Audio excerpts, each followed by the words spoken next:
আল্লাহ রাব্বুল আলামিন বলেন, আমি আদ জাতির মধ্য থেকে তাদের একজন ভাই অর্থাৎ তাদের মধ্য থেকে যিনি সর্বশ্রেষ্ঠ মানুষ ছিলেন হুদ, সেই সর্বশ্রেষ্ঠ মানুষকে আমি তাদের নিকট নবী হিসাবে প্রেরণ করলাম। বলেন সুবহানাল্লাহ।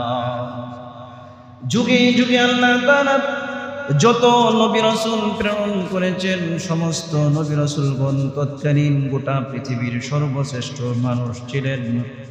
সর্বশ্রেষ্ঠ মানুষদেরকে আল্লাহ তাআলা নবুয়তের দলিল, নবুয়তের নিয়ামতে তাদেরকে আল্লাহ তাআলা সুসজ্জিত করেছিলেন। বলেন সুবহানাল্লাহ।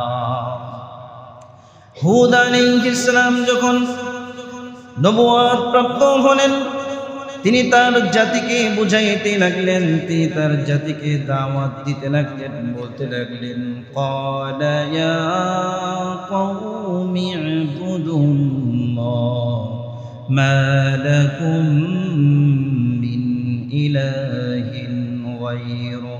হে আমার জাতি, তোমরা একমাত্র আল্লাহ তাআলার ইবাদত বন্দেগী করো, যিনি ছাড়া কোনো মাবুদ নাই, তিনি ছাড়া কোনো উপাস্য নাই। বলেন সুবহানাল্লাহ। হুদ আলাইহিস সালাম বললেন, আফালা তাত্তাকুন, তোমরা কি আল্লাহ তাআলাকে ভয় করবে না? তোমরা কি এই বিষয়ে আল্লাহ তাআলাকে মূর্তি পূজার ব্যাপারে বিভিন্ন ধরনের কুসংস্কারের ব্যাপারে তোমরা আল্লাহ তাআলাকে ভয় করবে না? সূরাত হুদের মধ্যে আল্লাহ তাআলা সুন্দরভাবে তিনি বর্ণনা করছেন, সেখানেও তিনি বলছেন যে আমি আল্লাহ তাআলা ব্যতীত অন্য কারো ইবাদত বন্দেগী করা যাবে না, একমাত্র আল্লাহ রাব্বুল আলামিনের ইবাদত বন্দেগী করো, যিনি ছাড়া কোনো মাবুদ নাই। তোমরা তো ইন আনতুম ইল্লা মুফতারুন, তোমরা তো মিথ্যা আর নিজেদের বানোয়াট মাবুদ ছাড়া আর কারো ইবাদত বন্দেগী করো না। বলেন নাউজুবিল্লাহ। হুদ আলাইহিস সালাম যখন এইভাবে দাওয়াত দিতে লাগলেন, হুদ আলাইহিস সালামকে তাদের যারা নেতৃস্থানীয় ব্যক্তি ছিল, নেতৃস্থানীয় ব্যক্তিগুলো, তাদেরকে নেতৃস্থানীয় ব্যক্তিরা হুদ আলাইহিস সালাম সম্পর্কে বলল, ক্বালাল মালাউল্লাযীনা কাফারু মিন কওমিহি ইন্না লানারাকা ফি সাফাহা ওয়া ইন্না লানাযুন্নুকা মিনাল কাযিবিন। তাদের জাতিদের মধ্যে যারা কাফের ছিল, কাফেরদের মধ্যে যারা সর্দার ছিল, সর্দার শ্রেণীর মানুষ বলল, হুদ, তোমাকে তো অনেক ভালো মনে করতাম, বুদ্ধিমান মনে করতাম, দেখতেছি তুমি মারাত্মক পর্যায়ে নির্বোধ, বোকা, আর আমরা তোমার সম্পর্কে মিথ্যা প্রতিপন্ন করি, তোমাকে আমরা মিথ্যুক মনে করি। সাথে সাথে হুদ আলাইহিস সালাম বললেন, ক্বালা ইয়া কওমি লাইসা বি সাফাহা ওয়ালাকিন্নী রাসূলুম মির রাব্বিল আলামিন।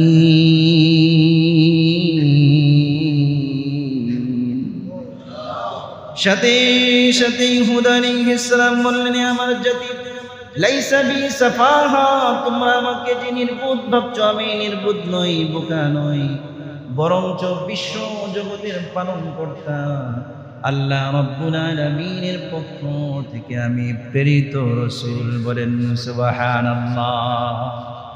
হুদ আলাইহিস সালাম তাদেরকে বললেন, শোনো, আমাকে তোমরা শত্রু ভাবতে পারো, আমাকে তোমরা বিভিন্ন ধরনের কথা বলতে পারো, উবাল্লিগুকুম রিসালাতি রাব্বি, আমি তো আমার রবের যে বিধিনিষেধ আছে, আমার রবের পক্ষ থেকে যে আমি ওহী প্রাপ্ত হয়েছি, এই ওহীগুলো আমি তোমাদের নিকট পৌঁছে দেওয়ার জন্য আমি আল্লাহ তাআলার পক্ষ থেকে নবী হিসাবে প্রেরিত হয়েছি।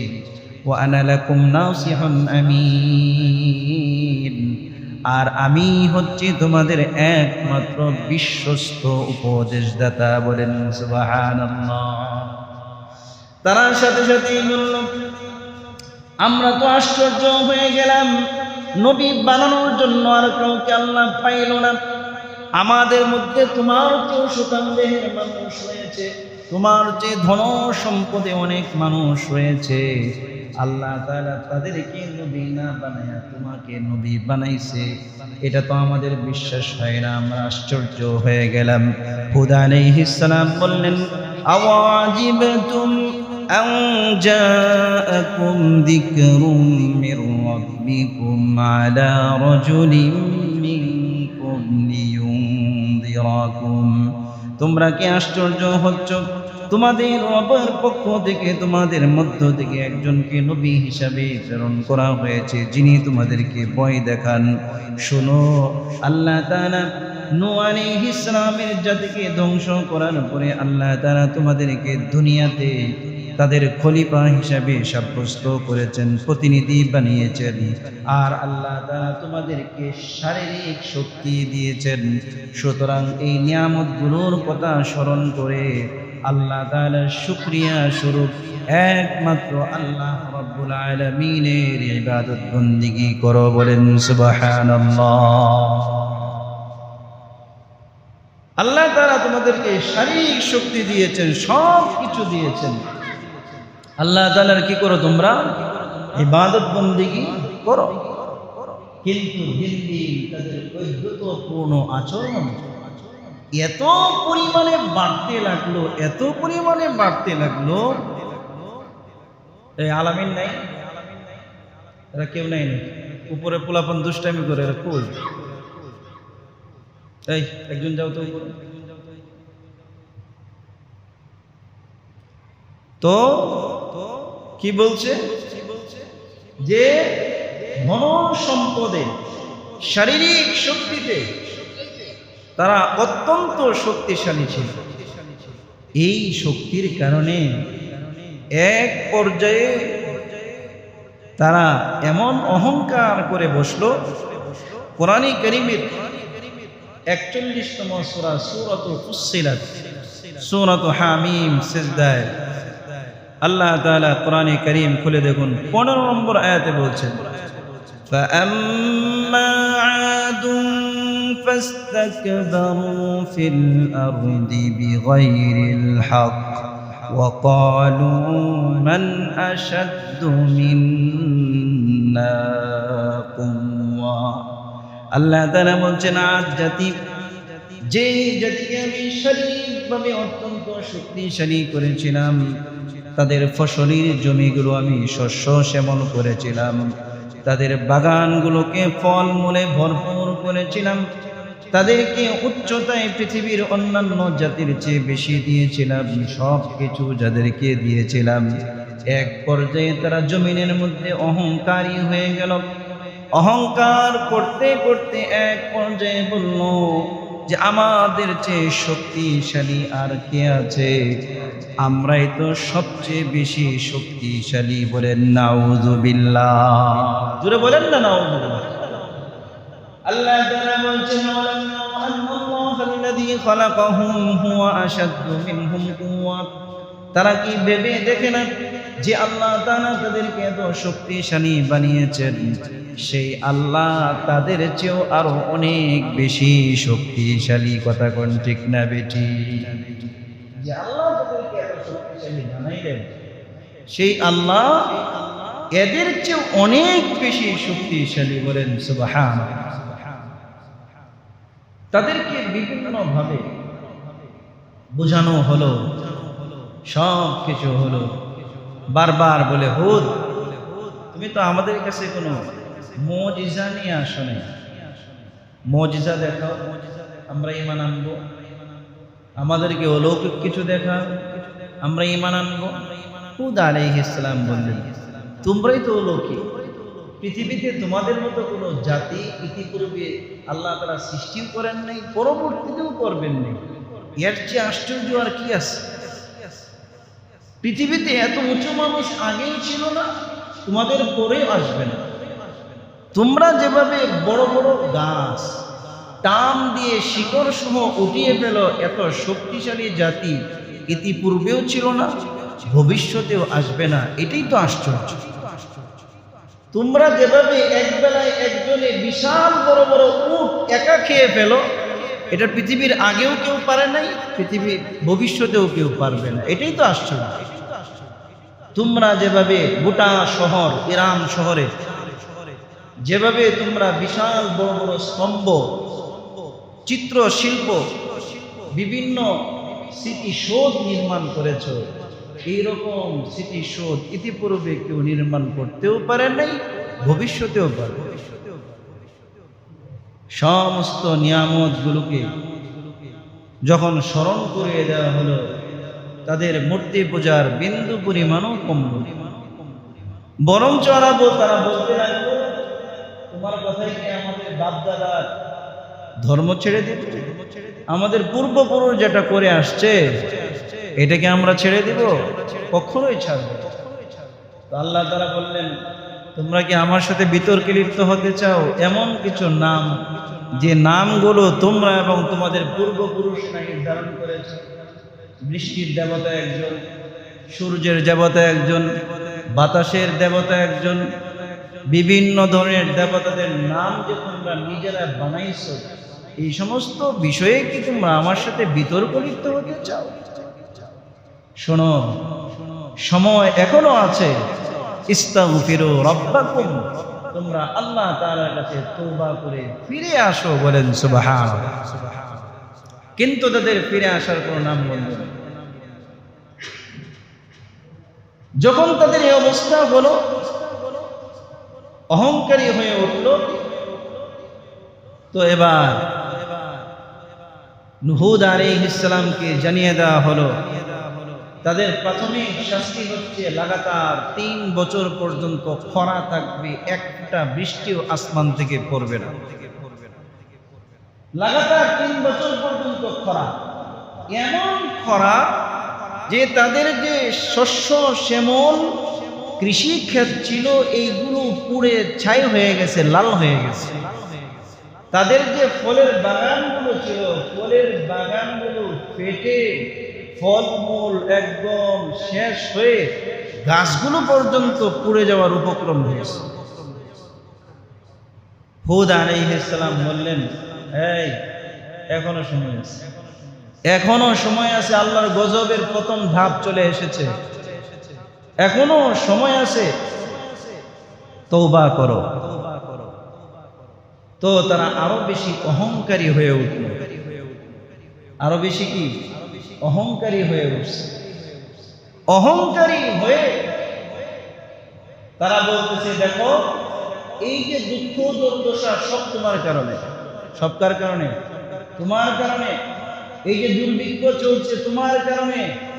তুমি যে আমাদের মূর্তিগুলোর দুর্নাম করছো, কোনো একটা মূর্তি, কোনো একটা দেবতা তোমার উপর রাগান্বিত হয়ে গোটা এলাকায় দুর্ভিক্ষ দিছে। বলেন নাউজুবিল্লাহ।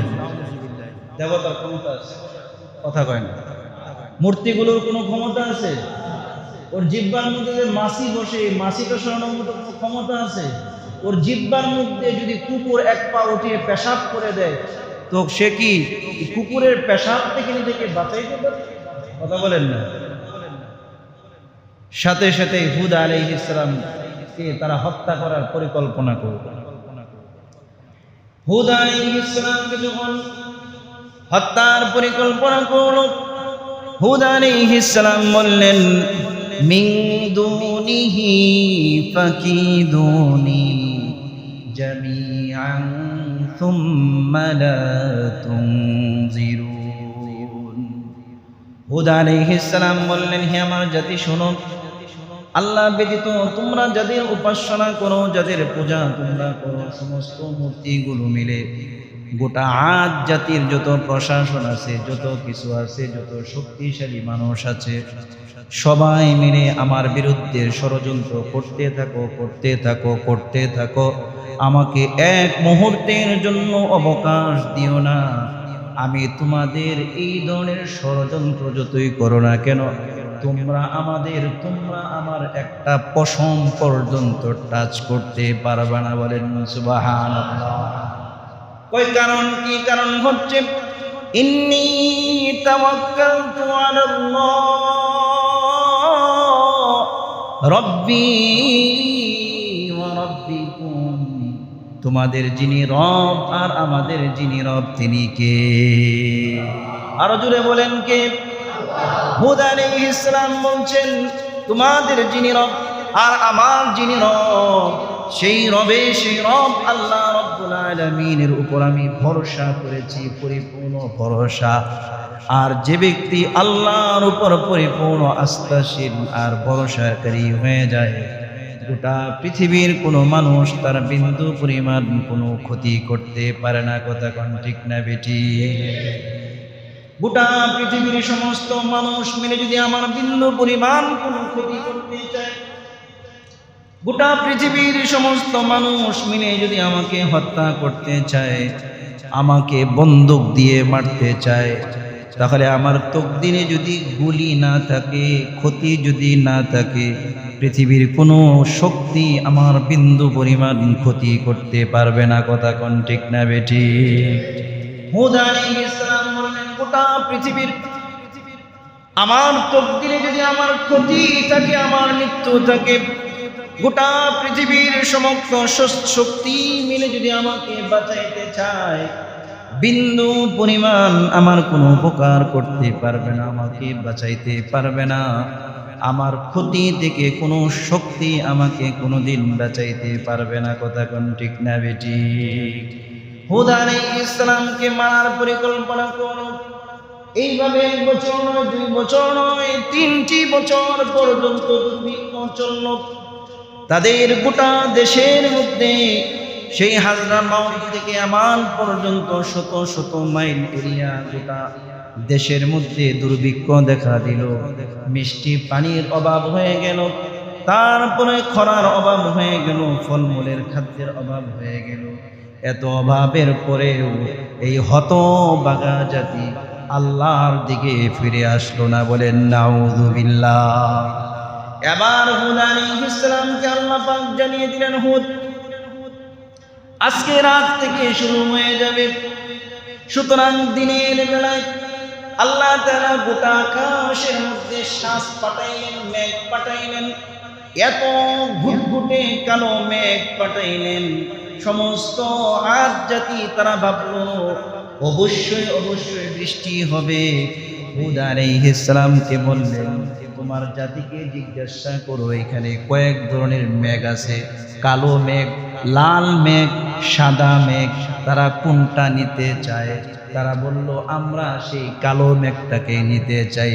তারা ভাবলো যেহেতু দিন যখন ঘুটঘুটে অন্ধকার হয়ে যায় তখন প্রচন্ড বৃষ্টি হয়, এই কালো মেঘের মধ্যে মনে হয় প্রচন্ড বৃষ্টি রয়েছে। কিন্তু এই কালো মেঘের মধ্যে কোনো বৃষ্টি ছিল না। এই কালো মেঘের মধ্যে আল্লাহ পাক রেখেছিলেন এক ঝঞ্ঝা বায়ু, টর্নেডো আর ঘূর্ণিঝড়। বলেন নাউযুবিল্লাহ।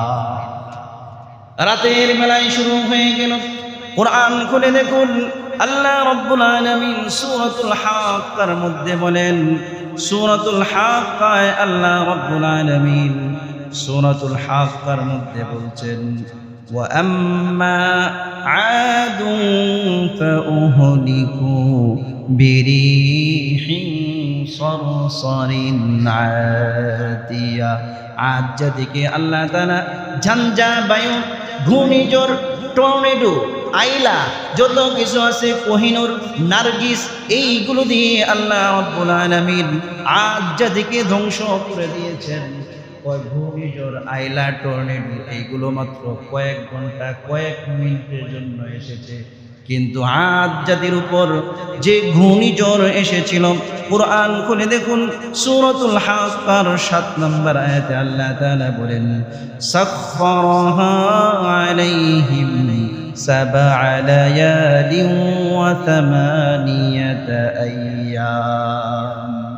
আল্লাহ রাব্বুল আলামিন তাদের উপর ঘূর্ণিঝড় প্রেরণ করলেন, ঝঞ্ঝা বায়ু প্রেরণ করলেন, লাগাতার নন স্টপ, এক লাগাতার চলতে লাগলো 7 রাত 8 দিন।